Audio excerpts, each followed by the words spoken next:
Good morning guys, welcome back to my new blog. कैसे हैं आप सब? आई होप कि आप सब बहुत अच्छे से होंगे। सो गाइज, आज सुबह बच्चों की थी छुट्टी और बच्चों को नहीं जाना था स्कूल, तो सुबह ही मैंने डिसाइड कर लिया था कि आज मैं बनाऊंगी मेथी और पनीर के पराठे। आप सब सोच रहे होंगे कि ये कैसे पराठे हैं, मेथी और पनीर के, कभी नहीं सुना। तो आप देखिए किस तरीके से बनेंगे, बहुत ही अमेजिंग लगते हैं खाने में और बहुत सिंपल है बनाने में। आज मैं आपको बताऊंगी। तो यहाँ मैंने कर लिया मेथी साफ एंड ग्राइंडर की हेल्प से मैं कर लूँगी इसको ग्राइंड, क्योंकि देखिए जो हम काटते हैं धनिया की तरह मेथी, कई लोग उसको काट के आटे में मिला लेते हैं, तो मैं ऐसे नहीं मिलाती क्योंकि वो कचड़ा कचड़ा बोलती है और मेरे बच्चे नहीं खाते, इवन मुझे खुद भी अच्छा नहीं लगता। तो मैं उसको ग्राइंडर की हेल्प से इस तरीके से उसका पेस्ट बना लेती हूँ, आटे को उसी में गूँथ लेती हूँ। इससे क्या होता है कि बच्चे आसानी से खा भी लेते हैं, उनको पता भी नहीं चलता कि इसमें कुछ मिला हुआ है। एक आटे की तरह ही वो तैयार हो जाता है, बस कलर उसका ग्रीन हो जाता है। दूसरा इसका बड़ा फ़ायदा ये होता है कि जिन लोगों को मेथी से गैस बनती है, उनको गैस की प्रॉब्लम भी नहीं होगी। बहुत ईज़िली डाइजेस्ट हो जाता है, क्योंकि जब हम इसको कट करके डालते हैं तो बहुत ज़्यादा गैस की प्रॉब्लम होती है, क्योंकि इसको डाइजेस्ट करना थोड़ा मुश्किल हो जाता है। तो देखिए आटा बनाकर मैंने बहुत सॉफ्ट सा तैयार कर लिया है। एंड अब मैं इधर एक गैस पर चला लूँगी चाय, और चाय रख ली मैंने, चाय पत्ती डाल ली, इसमें डाली 2 इलायची और अदरक, क्योंकि भैया सर्दियों का मौसम आ गया है। ऐसे में अगर इलायची और अदरक ना डालें तो मज़ा ही नहीं आता। अब थोड़ी-थोड़ी सर्दियों की फीलिंग आने लगी तो दिमाग और दिल दोनों ही अदरक माँगते हैं, और पराठों के साथ तो अदरक की चाय का टेस्ट ही अलग हो जाता है। तो यहाँ मैंने ले लिया एक प्याज और थोड़े से लहसुन, क्योंकि पराठों में लहसुन का फ्लेवर मुझे बहुत पसंद है, और बिना लहसुन के फ्लेवर के तो मेरे घर में कोई खाना भी पसंद नहीं करेगा। तो थोड़े से लहसुन की कलियाँ मैंने छीन लिया है। एक अनियन को छीलकर उसको बारीक चॉप कर लिया, और ले लिया है एक पनीर का टुकड़ा, और इसको अच्छे से क्रश कर लिया है। तो ये सारी चीज़ मैंने कर ली हैं क्रश करके मिक्स, और इसकी मैं बनाऊंगी स्टफिंग।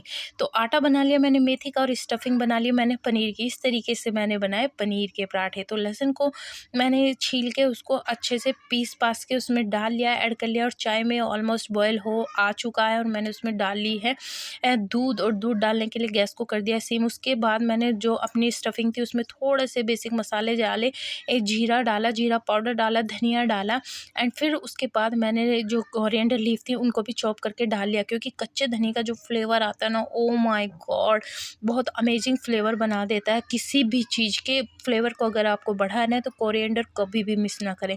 तो इस तरीके से हम लोग खाते हैं मेथी और पनीर के पराठे। सर्दियों में मेथी का बहुत ही अमेजिंग फ्लेवर होता है। तो सबसे पहले मैंने हमेशा की तरह बनाई अपनी गाय की रोटी, और तब तक मैं बना लूँगी अपने पराठा। तो पराठा यहाँ डबल लेयर का बनता है, सिंगल पराठा मुझसे नहीं बनता है, क्योंकि पनीर का पराठा बहुत ईज़िली फट जाता है। तो मैं इस तरीके से बनाती हूँ। पहले एक छोटी-सी रोटी बनाई और उसके बीच में स्टफिंग रखी, देन उसके ऊपर दूसरी चपाती डाल के उसको अच्छे से बड़ा-सा बेल के पराठा कर लेते हैं तैयार। कम से कम 50 वाला पराठा मैं कर लेती हूँ तैयार। भैया बड़े-बड़े पराठे, पंजाबी पराठे खाने का एक मज़ा ही और है। तो यहाँ गाय की रोटी ऑलमोस्ट पक चुकी है, और मेरा भी पराठा ऑलमोस्ट तैयार हो चुका है बेल के।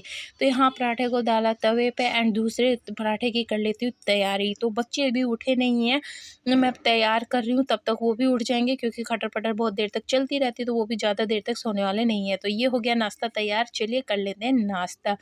नाश्ता करने के बाद सबको नाश्ता कराने के बाद मैं पहुँची किचन में, क्योंकि किचन बहुत बुरी तरीके से फैल गया था, एंड मैंने इधर लंच के लिए सब्ज़ी बनाना भी शुरू कर दिया था। तो आज मैं बनाऊँगी लेडी फिंगर की सब्ज़ी, जो ऑलरेडी मैंने बना दी है। कई बार मैंने आप लोगों से इसकी रेसिपी शेयर कर ली है, तो इसलिए मैंने आज इसकी रेसिपी आप लोगों से शेयर नहीं की, डायरेक्ट बना दी। और गैस पर आप देख सकते हैं कढ़ाई ऑलरेडी रखी हुई है, गैसिंग कर चुकी है, और मैं बर्तन धो रही हूँ।